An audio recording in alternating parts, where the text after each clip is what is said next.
Hey everybody, this is Tom from Rocket Restorations, and we're doing a twin video today. Jamie's doing one on it, and I'm doing one with a little different angle. This is a 1970 Plymouth Hemicuda from one of our good customers, and it has a dead hole. So we talked to him about it. We had a little sit-down conversation, and he said, let's pull the motor. And guess who's really excited to rebuild his first Hemi? He'll be more excited once it's out. Yeah, I promise. probably.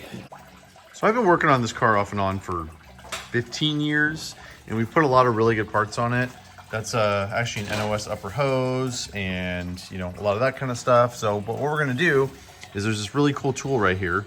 So this has the correct Corbin clamps on it, and this actually is a special tool to get those off. And the thing is, what most people do is they collapse those, then go over and put it on the hose right there. Well, the problem is if you do that, it marks that hose. So I'm gonna try the best I can to get it off without marking it so we can reuse these hoses, put that stuff in the same place so we don't have to buy new hoses when we put the motor together.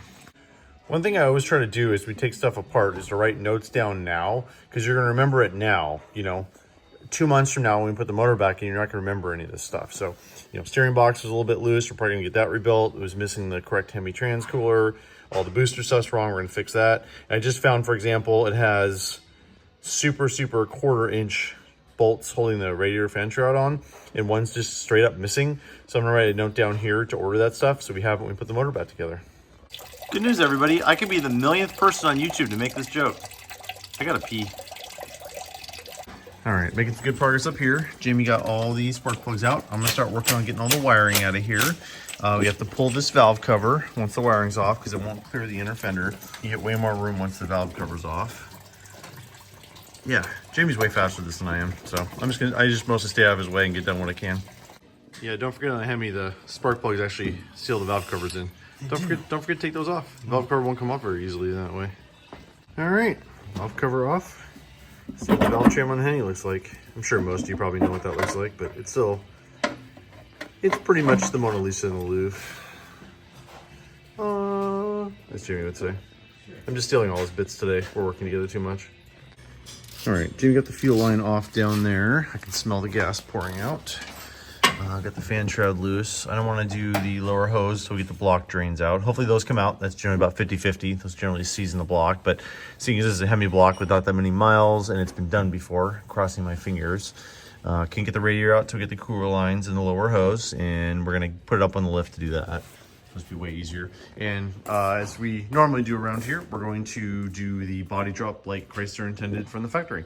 So we'll put it onto this really nice cart here, and then we can take the engine off, and then we're gonna actually put the camber back in just so we can roll this thing around. I do have pegs, but it's gotta go over to my shop next door for storage for a couple weeks. So we're gonna just put the stock suspension back in without brakes and just push it around the yard.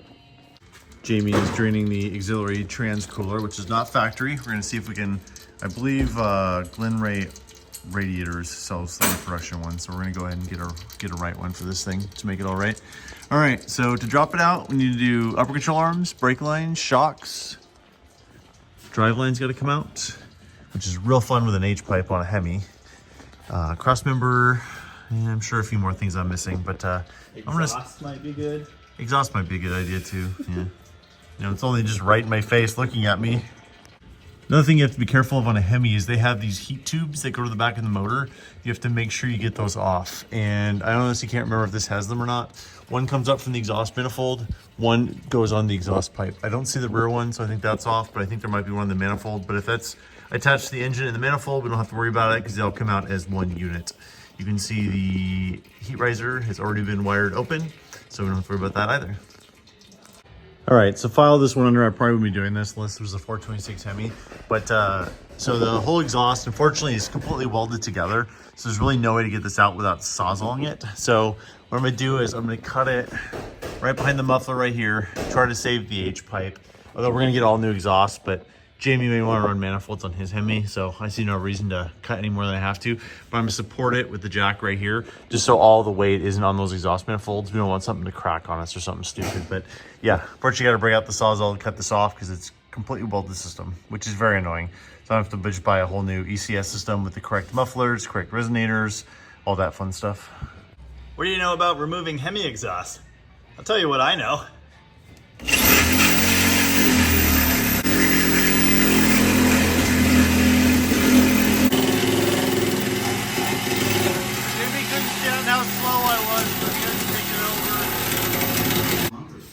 Okay, apparently I was trying to cut through that bracket. That's why it took so long. Noted. All right, we don't usually resort to this level of hackery, but since the exhaust isn't going to be used and it's all one piece, this is really the only way to do this. Okay, so at this point I want to be really careful because I don't want to chip the valence. So what I'm going to do is I put a yellow towel over that, around it, to protect the valence. And I'll get the hanger back here, hanger back there. Then I'll get this one right here while it's being held up. So that way we'll be real careful and we don't do any damage to the valence. Apparently Jamie said I'm going to have about 100 commenters saying valence versus valence. And you know what? I don't care. I also have a lot less followers than Jamie, so I'll probably get less comments about that. The haters haven't arrived in my channel quite yet. And of course, this is double nutted. Instead of using a speed nut like a normal person, don't do that. Use the speed nut. All right, exhaust is exhausted out of the car. Stop it. Okay, since we're doing the body drop, we have to take the torsion bars out. So you have to back off the torsion bar adjusters to pull these out. I'm not gonna pull them out quite yet because we're gonna have to go back down one more time, get the shocks off, a couple of things. I'm just gonna loosen these up just so that's done. Don't you hate it when someone steals your socket and it was you the entire time? Nothing to see here.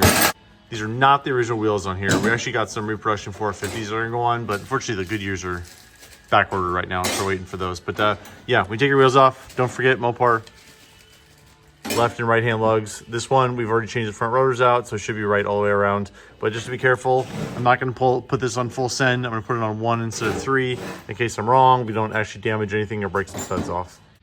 You know these block drains are tight? Ow. Every single Ooh. time. Wow, dude. Still not going? They got that one good. I don't know what we're gonna do with that. Yeah. We could punch a freeze plug. I go in the house for 2 minutes and I miss Jamie completely covering himself in antifreeze. It's really my fault. I shouldn't have left him by himself, unsupervised. And don't forget the brake lines. We just take it off right at the frame there and then we can leave everything else input, but trying to let all the brake fluid drip out first. All right, next step is to pull torsion bars. There's a lot of different tools for this. This is just one version. I actually have a factory tool in here, which is really neat, but unfortunately broken like most of them are. That's actually the factory tool right there. Pretty good, broken.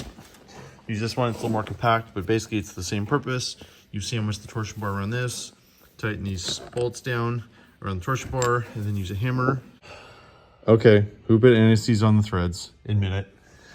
All right, so yeah, so we basically sandwich that sucker onto the torsion bar and hit hammer on the front side and it comes out the back right there. And don't forget there's usually clips in there, but Jamie already took care of that for me.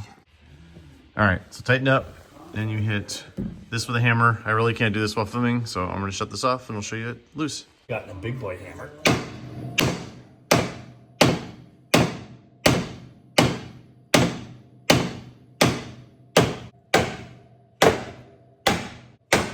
Sometime today. Not out? No, the tool's just moving. Oh, awesome.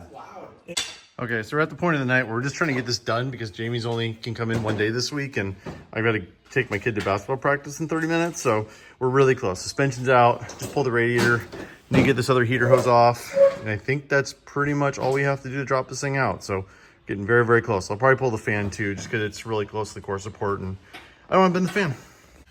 All right, so looking up and down here, the alternator's gonna hit the frame rail, so I'm just gonna take it off. I was hoping it would swing out of the way a little bit more, but fortunately no go, so off she goes. I mean, she's gonna have to come off anyways, but it's just easier when it's out of the car.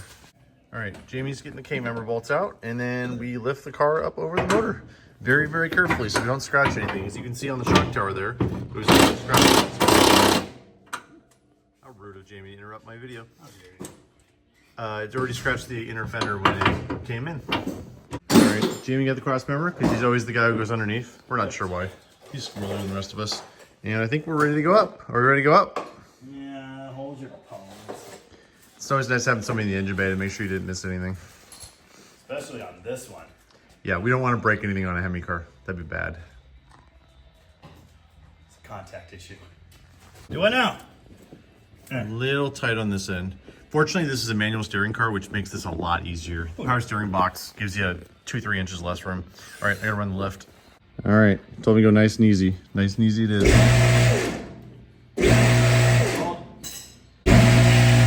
Okay, just cleared him out. I was like, Wow. hair. Literally. Go, going. go, go.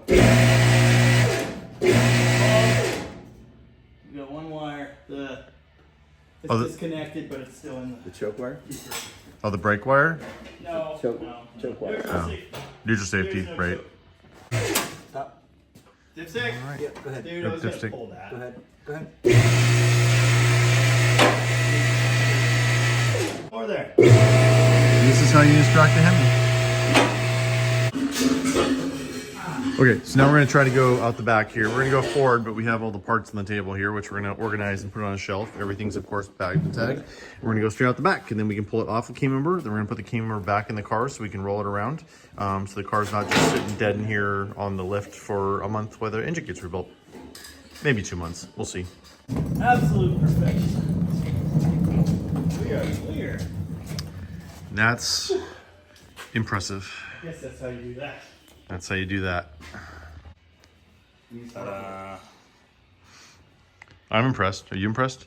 I'm impressed. What do you think, Bradley? Good. Was that cool? Yeah. Yeah. Watching the engine come out from the bottom? Yep. Yeah. It's elephantine. So it's about a week later. Jamie's back in today, and we're tearing apart the motor, trying to figure out what's going on. So the number one cylinder has not been cleaned. That's a bit of a problem. And Jamie's done a little sleuthing work to figure out why. Let me show you. So here's the head. You know, looks pretty normal, looks pretty good. That's not supposed to turn by hand.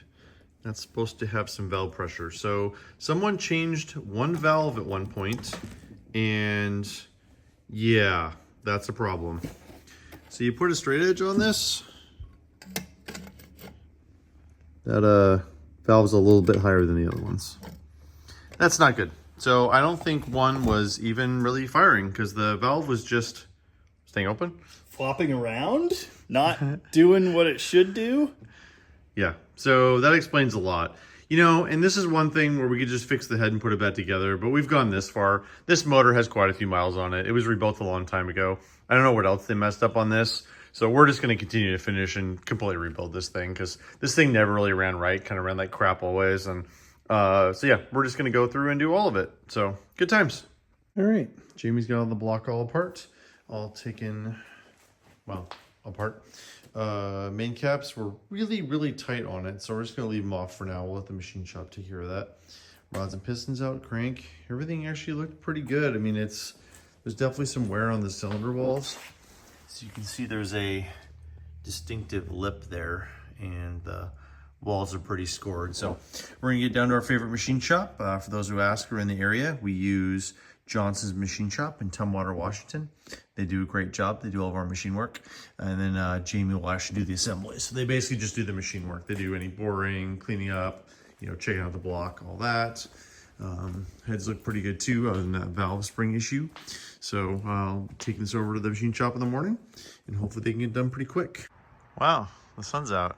I don't think I've seen that since, well, it's been a while. By the way, someone needs to buy that LeBaron over there. Inquire with him. All right, we got the motor out. You put the control arm, the cam bolts for the control arms back in, and then put the wheels on. They can roll it back to their shop to get the motor back. But I just want to go a little more in depth on the actual car. So I've been working on this one off and on for a while. I don't remember when my customer bought it, but it was a long time ago. And I've just, you know, we've been kind of updating, and the motor just kind of got worse and worse. And we're just like, yeah, it's time to pull it. But what's really interesting about this car is, I don't know how else to describe it. This might be the most boring Hemicuda ever made. So here's a little decode of the fender tag here. So it is, so from left to right on the bottom, it's E74 is 426 Hemi, D32 is 727 automatic, BS23 is B is Barracuda, S is special for Cuda model, 23 is two-door hardtop, R is 426 Hemi, 0 is the year, 1970, B is Hamtramck, 159430 is the sequence number for the VIN. And then, okay, now we get to the color. So this is BL1, Sand Pebble Beige. That's, I believe it's the only Hemicuda made in that color. It's not the most exciting color in the world, let's be honest. It has an H4X9 interior. H is for high trim, 4 is for bench seat, and X9 is for black. This thing is a bench seat column auto Hemicuda. All right, the 000 is upper door frame colors, and of course on a E-body, they don't have upper door frame colors. So if you see right here, has a full door panel. And then for example, on a B-body, they kind of have a half door panel and the top's painted. So they have to color code the upper door frame color to the interior. A13 is the scheduled production date, which is October 13th. The next 6 numbers, 043319 is the vehicle order number. That's the internal order number from Chrysler. V1X is black vinyl top, still has that. And A36 is the 355 rear axle gear package. So the track pack gave you 355 gears, sugar grip, and then all the heavy duty suspension, which most of that pretty much came on the Hemi anyways, but yeah, I digress. So a lot of people will say, oh, every Hemicuda is supposed to come with a Dana. No, we're standard with an 8 3/4. If you got a Hemi 4-speed, you automatically got a Dana 60 with 354s or 410 gears. On an automatic, the Dana was optional, but it had to be 410s. So a 323 open was the standard rear end on a Hemi car. B51 is disc brakes, power disc brakes. And we know that booster's wrong. We're trying to come up with the correct one for the car right now. And Hemi boosters are actually extremely, I don't know about extremely, but very unique. So they actually have bigger studs on the back, and they're actually offset. Because if it didn't offset these, they would hit the valve cover. So this does have the offset brackets, but the booster has the small studs on the back and is not correct. I should go into that on one of these videos because it's kind of interesting, the differences between Hemi and non-Hemi and what they did on them. And then of course the brake lines exited on the driver's side because there wouldn't be enough room. When that elephant's in there, there's no room in there whatsoever. Okay, I changed it so it's a little more light, so it's easier to read. Light isn't great in here. J45 is hood pins, M21 is drip rail moldings, M25 is rocker moldings, M31 is belt moldings. I may have gotten those two mixed up, but it's one of the two. M88 is the finish panel trim. It's the chrome trim that goes around the tail panel on a Cuda. N41 and N42 are dual exhaust with tips. N96 is the shaker hood. Right there, big hole in the hood. And every Hemicuda came with a shaker hood. Hemi Challenger was still optional. This does have R35 AM FM stereo, which is kind of a neat option on this thing. V5X is vinyl side molding, which this does not currently have. 70 is a little interesting because they actually pinstriped them. So it's not just a rubber strip on the side of the car. They actually put pinstripes around them on a 70, and it looks a little bit better than the 71. They didn't do that. Y05 is built for US specs. 26 is 26-inch radiator. And EN1 is end of codes from the first line at Hamtramck. As you can see in here, the unique K-member for a Hemi. So it has the big pad there. Big pad on that side for the Hemi mounts. They're completely unique. You can see right there on the inner fender, that was scratched at one point. We did not do that. That was pre-done before we got it. But we'll definitely do some cleanup here in the engine bay while we're here. It has the wrong washer bottle on it, and there's just a lot of little details here that are pretty easy to fix while we're here. We may do some paint touch-up too. Like the battery tray doesn't look that good, and there's a lot of good parts on here. We've been doing a lot of detailing over the years on this. You know, we might send the wiper motor off.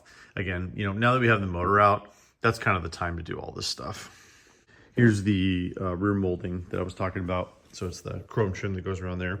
Then the Cuda has unique taillight bezels too. On a regular Cuda, non-Cuda model, they're painted body color.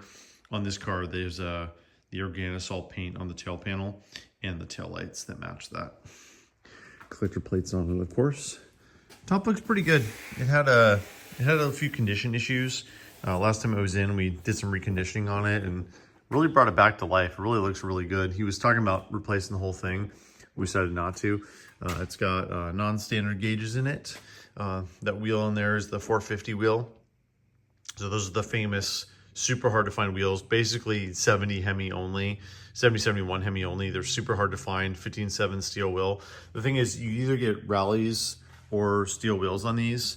And the vast majority of people got rallies. And the people who got the steel wheels took them off day 2 and put, you know, slots on or Kragers or something like that.